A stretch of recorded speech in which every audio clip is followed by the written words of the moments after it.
Nos depoimentos que estão sendo feitos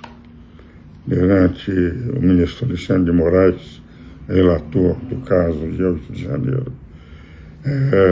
do Supremo Tribunal Federal, tem demonstrado, em primeiro lugar, que, enfim, aquelas conversas, aquele papel não assinado, não representa nada, não teria maior valor do que as conversas do próprio Coronel Cid. No seu depoimento, de certa forma, mostra que as Forças Armadas jamais dariam um golpe de Estado no Brasil. É o que disse o Coronel Cid. Algo que eu sempre disse desde o momento em que se aventou, no mês de agosto de 2022, uma declaração bombástica da Faculdade de Direito da Universidade de São Paulo, onde me formei, de que havia o risco de golpe. Eu dizia que não havia nenhum risco, porque como professor que era na época da Escola de Comando e Estado das Artes, maior do Exército, a IC, para coronéis que no fim do curso iriam ser escolhidos, entre eles os generais de brigada, lembrando que eu dava direito constitucional e conjuntura, eu tinha certeza absoluta. Tanto é verdade que pelo Conselho Superior de Direito da FEComércio, logo após a declaração da USP, eu fiz uma declaração com apoio de todos os conselheiros, grandes juristas que estão no Conselho Superior de Direito, e não havia risco nenhum. Mais do que isso, fiz um depoimento no Congresso Nacional, dizendo, conhecendo aqueles que assistiram minhas aulas sobre direito constitucional e a mentalidade daqueles que eram generais na época, eu podia dizer que era 0 multiplicado por 0, somado a 0, subtraído de 0, porque nada indicava a possibilidade de um golpe. E fiz, inclusive, um artigo nesse sentido, no Conjunto, dia 28 de novembro de 2022, já com o presidente Lula sendo eleito. O que quero dizer com isto? Que o Coronel Cid veio dizer exatamente aquilo que eu sempre disse por conhecer aqueles coronéis para quem eu dava aula, dos quais seriam os generais da época, e fui professor durante 33 anos, de 1990 a 2022, tendo recebido, inclusive, a honraria de ter tido o título que eles deram de professor emérito da ICM.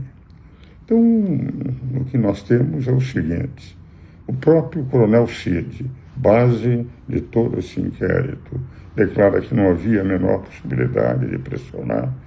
e que todos os militares que estavam presentes também não apoiariam esse golpe.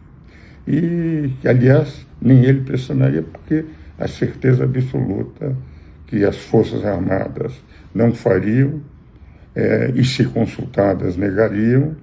algo que eu, como ex-professor da escola, fui professor até 2022,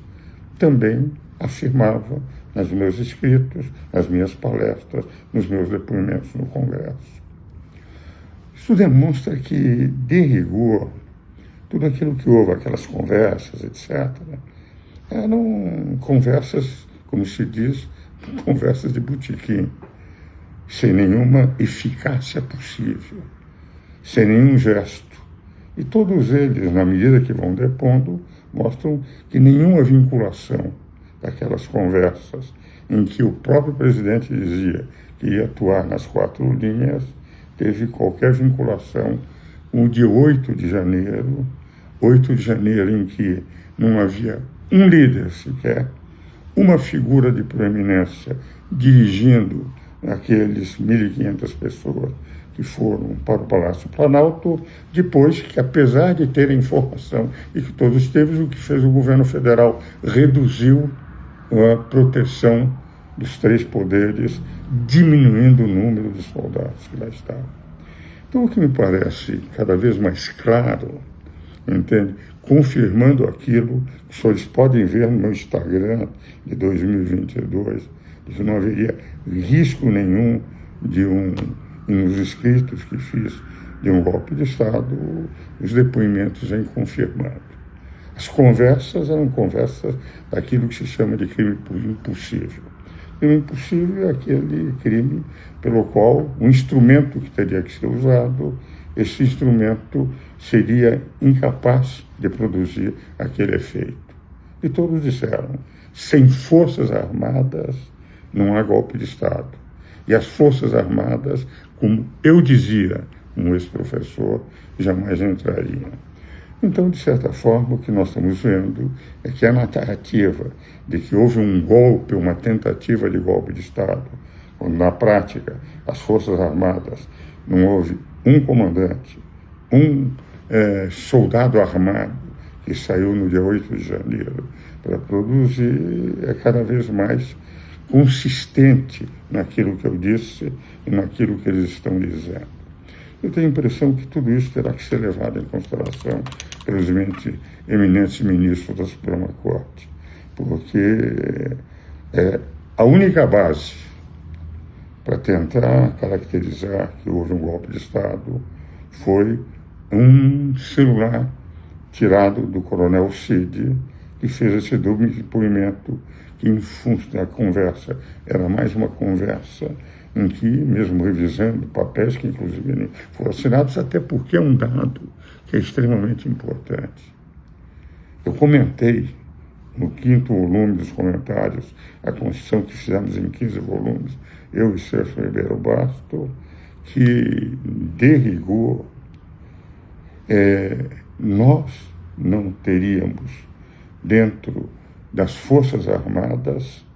nenhum outro intuito senão garantir a Constituição. E o próprio artigo 142, que deturparam completamente a minha interpretação, e estão nos escritos que eu fiz em 97, em 2014, sempre disse que não era para romper a lei e a ordem.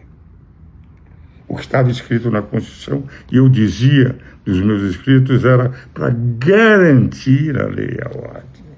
Aí está a grande diferença da interpretação que fizeram, deturpada do que eu escrevi, de que o 142 era para romper a lei e a ordem, quando em todos os meus escritos, quem lerem vai perceber que eu dizia que era para garantir a lei e a ordem, e só por solicitação dos poderes, dizendo eu mesmo, em palestras que deu, e jamais eu entenderia possível aplicação, porque nem o Legislativo, nem o Judiciário poderiam entrar. E o Presidente da República, que era o terceiro poder, por ser o comandante das Forças Armadas, não poderia ele participar de uma decisão de Forças Armadas. Porque, apesar de ser o comandante, se fosse ele a provocar, ele estaria impedido, porque ele não poderia ser juiz e acusador ao mesmo tempo. É o que eu escrevi, é o que está sendo demonstrado agora, coincidindo com tudo que eu disse de 2022 até agora, de que as Forças Armadas jamais entrariam num golpe de Estado. E sem Forças Armadas é absolutamente impossível, em qualquer parte do mundo, e a história demonstrou isso, dar qualquer golpe de Estado.